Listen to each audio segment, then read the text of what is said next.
And guys, ang ating ulam for today. So, may hipon tayo, may sausage, may dalawang chicken feet.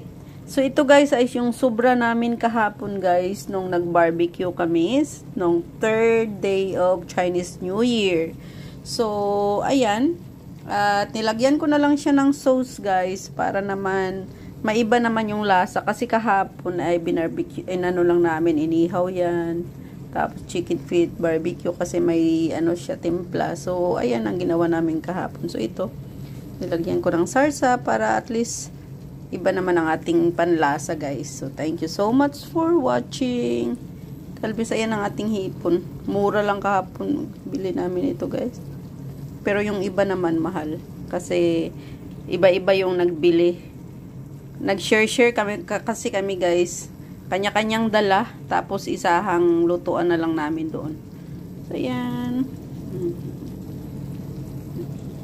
Yan, kalaki ang hipon.